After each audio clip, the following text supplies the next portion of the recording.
Bonjour à tous et bienvenue sur Matez-vous au travail.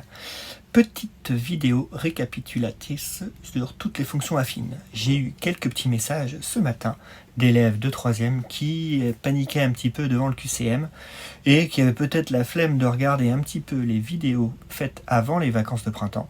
Je vais donc, avec cette vidéo, répondre à quelques questions types que l'on retrouve dans le QCM, ce qui va nous permettre de faire les petits rappels de base sur les fonctions affines. Je vais disparaître et laisser mon iPad prendre la suite, une feuille blanche, un graphique, une équation affine, le cas général, et tout va être réexpliqué d'un coup. Nous voici donc devant un repère. Donc, première, je vais essayer d'éviter de rappeler trop le mot donc.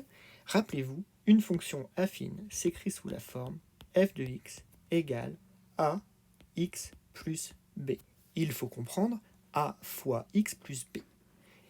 Avec le a, ce qu'on appelle le coefficient directeur, et b, ce qu'on appelle l'ordonnée à l'origine.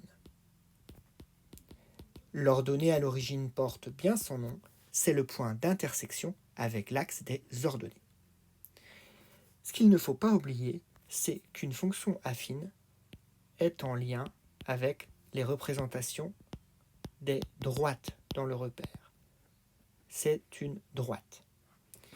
Mais à l'aide de cette expression algébrique ax plus b, on peut déterminer plein de choses. Et à l'aide de cette droite fonction affine représentée dans un repère, on peut aussi déterminer plein de choses. Je vais tracer une fonction affine, une droite, dans ce repère. Regardez cette droite. Là, nous avons la droite en rouge que je vais appeler G. J'aimerais bien déterminer le A et le B de G pour l'écrire sous la forme G de x égale à x plus b. Qu'est-ce que je sais ? Je sais que mon point, ma droite, regardez ce que j'entoure, ça passe par ce point qui a pour coordonnées 0, 3. Donc, l'ordonnée à l'origine de G, G de x, déjà, est forcément à x plus 3. On est sûr de nous. Maintenant, j'aimerais bien trouver le A, ici.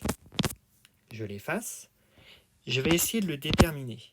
Pour le déterminer graphiquement, rien de très difficile. On se place, on a deux techniques. Première technique, je me place sur le fameux ordonnée à l'origine. Je me décale de 1 et je monte de 2. Je me décale de 1 et je monte de 2. Donc, mon coefficient directeur est 2. J'aurais pu prendre un autre point, regardez celui-ci, je me décale de 1 et je monte de 2. Je retrouve le coefficient directeur. Le coefficient directeur, la pente, on peut la déterminer à partir de n'importe quel point de cette droite. Il faut toujours se décaler de 1 à droite. Puis on monte ou on descend et on détermine ainsi le coefficient directeur. Autre méthode. J'efface les points verts de mon graphique. On peut tout simplement faire un triangle. On essaye de faire un triangle rectangle. Et que ce triangle rectangle parte de deux intersections. Après, on compte le nombre de carreaux ici. 1, 2, 3, 4, 5, 6, 7, 8, 9, 10. On a 10 carreaux. Et on compte le nombre ici de carreaux. 1, 2, 3, 4, 5. Selon l'unité dans le repère. Et on fait toujours le nombre de carreaux en Y, les ordonnées, divisé par le nombre de carreaux en X. Et donc 10 divisé par 5, eh bien, égale à 2. On retrouve le coefficient directeur. Deux méthodes, soit on se place sur un point d'intersection, on se décale de 1 vers la droite et on monte ou on descend. Ainsi, on obtiendra la droite, le coefficient directeur. Soit on fait un triangle rectangle et on compte le nombre de Y, le nombre d'ordonnées en échelle et en abscisse, et on fait les Y divisés par les X. Bon, j'espère que ça va pour tout le monde. Passons maintenant à la partie purement algébrique. Nous allons considérer par exemple f de x égale moins x plus 4.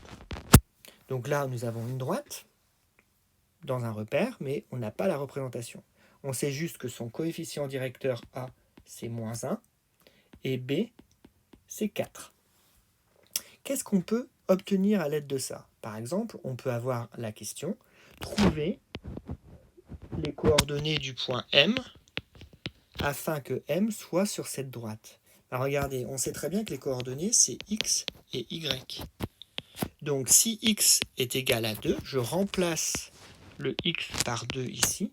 Donc le Y, qui est le f de X, qui est l'image, parce qu'on sait très bien que les coordonnées du point M, c'est X, point virgule, f de X. Pour calculer la partie qui nous manque ici, nous n'avons plus qu'à remplacer le X par 2. Donc ce qui nous fait moins 2 plus 4. Et moins 2 plus 4, ça fait 2. Je remets un autre exemple. Si par exemple j'avais le point N d'abscisse moins 1, ça serait moins 1. Ici, on ferait moins 1 plus 4. Donc ça nous fait 5, parce que moins plus. J'espère que tout le monde est clair avec ça. Vous pouvez reprendre la vidéo un petit peu avant. Autre possibilité, si on cherche le point G, et là cette fois-ci on ne connaît pas le X, c'est notre inconnu, mais on connaît le f de X. On reprend ce que j'entoure ici, on reprend ça, et on remplace cette fois-ci le f de X. Donc regardez, ça donne ça. Donc en gros, quel est le nombre que l'on peut prendre en X afin que moins X plus 4 soit égal à 10? On sait que le 4 va passer de l'autre côté, ça va nous faire moins 4 plus 10 égale moins X. Ça nous fait 6 égale moins X. Pardon. 6 égale moins X. Donc forcément, X égale 6. Moins 6, pardon. Ça veut dire que G a pour coordonnées moins 6, 10. Si j'avais remplacé directement dans notre expression le X par moins 6, regardez en haut ici, je l'entoure, en moins X plus 4 si le X égale à moins 6, moins 6 plus 6, et plus 6 plus 4 égale 10. Il faut savoir lire le repère, lire le graphique, lire les points d'intersection, lire les expressions. Je vais reprendre un exemple sur un repère, je vais faire plusieurs droites. Attendez, je suis en train de reprendre le repère, hop, ici. Je refais, je vais faire plusieurs droites et je vais essayer de les lire et donner les expressions des droites. J'en fais une en bleu. Alors attendez, hop, on y va. Donc j'en fais une en bleu. Il y a celle-ci. J'en fais une autre en vert.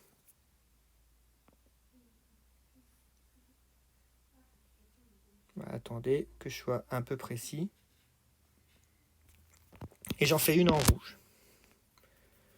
On va faire en rouge ici.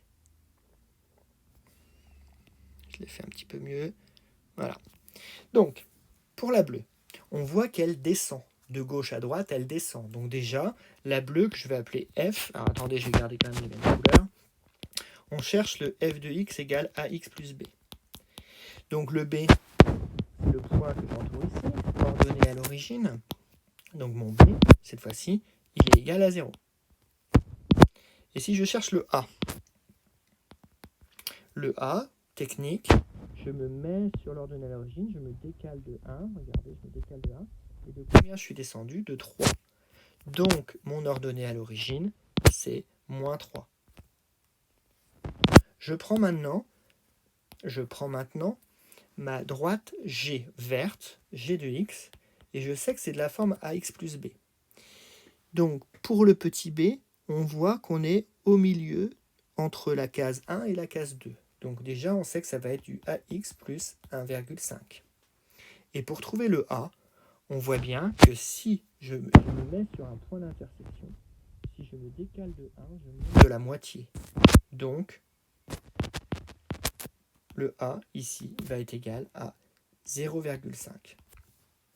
J'aurais pu le vérifier en prenant un triangle. Regardez, si je prends un triangle rectangle, vous voyez, j'ai fait un triangle rectangle. Et je compte le nombre de carreaux en y, le nombre de carreaux en x, 2 divisé par 4 est bien égal à 0,5. J'efface cela. Je m'occupe de la dernière droite, la droite rouge que je vais appeler H. On aurait pu l'appeler P. Donc, je compte le nombre de points pour atteindre 1, 2, 3, 4, 5, 6 ici. Donc déjà, on sait que c'est du AX plus 6. Voilà. Et maintenant, je cherche l'ordonnée à l'origine. Pardon, j'ai trouvé l'ordonnée à l'origine, c'est plus 6. Je cherche le coefficient directeur. Donc je me place sur n'importe quel point. Vous voyez, je suis sur l'intersection qui est ici. Et je me décale de 1. Et vous voyez, je monte de 3. Donc ça va nous faire 3x. Et voilà pour cette petite vidéo rappel sur les fonctions affines. On sait maintenant lire une fonction affine, on sait lire des antécédents et des images, des informations sur cette fonction affine qui part d'une représentation graphique. Et on sait aussi partir d'une forme algébrique, f de x égale ax plus b. Ça peut être f de x égale 2x moins 3, moins 4x plus 5, et ainsi de suite, afin de déterminer des valeurs particulières. Il ne faut pas hésiter à la suite de cette vidéo à m'envoyer un petit message si vous ne comprenez toujours pas. J'espère que cela a été utile. Vous avez le temps de faire au moins 4 fois le QCM d'ici le QCM noté, qui reprendra à peu près les mêmes questions vues ce jour et demain. Donc tout est fait pour que vous réussissiez votre QCM d'ici la fin de la semaine. Je vous dis à très bientôt et n'oubliez pas, battez-vous au travail.